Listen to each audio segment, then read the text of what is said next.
Sa kadaugan ni kanhing Pangulong Rodrigo Duterte isip pagkamayor sa Davao City, ang pangutana sa kadaghanan karon kinsa ba ang molingkod nga mayor karon nga anaa kini sa ICC sa Hague. Ang tubag sa DILG Davao Region atong sayron sa report ni John D. Esteban. Human na proklama sa COMELEC si Davao City Mayor-elect Rodrigo Duterte kagahapon. Ang pangutana, paun sa mga tungdanan si Duterte samtang anaa pa kini sa International Criminal Court o ICC sa The Hague, Netherlands. Kahinumduman nga girakop sa ICC pinasika sa arrest warrant ang kanhi Pangulo niadtong March 11, duha ka bulan ayha ang eleksyon. Landslide ang kadaugan ni Duterte pagkamayor nga miani og 662,630 votes.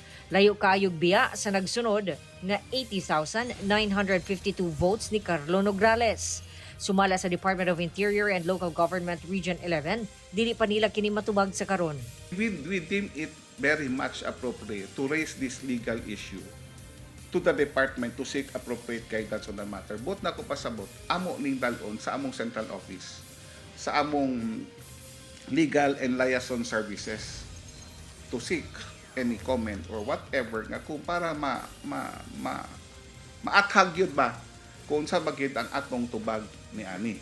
Apan sumala ni Director Matalam, kung siya ang pangutanon, sundon ang nakalatid sa Local Government Code. If ever no will ask me personally, you will follow the local government code po on the rule of succession. Even though wala ang presensya niya, we will be called the absentee mayor. So the next in line is the vice mayor.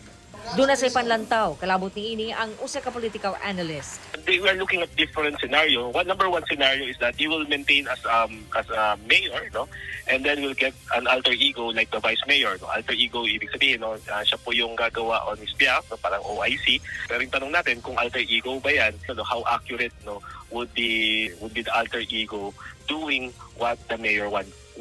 Kung yun ba talaga yung gusto ni Mayor Digong, no, or talagang iso-surrender na niya and make the vice mayor be the mayor. Una na ang giingon ni Vice President Sara Duterte nga ginahisgutan na nila sa ICC lawyer sa iyang amahan o sa Philippine lawyer kung paunsa makapanumpa si kanhi Pangulo ug Mayor-elect Duterte. Lihukon matoy pa nila kini una ang June 30. Kauban si Bebot Kahes sa kamera. John D. Esteban, 1, Mindanao.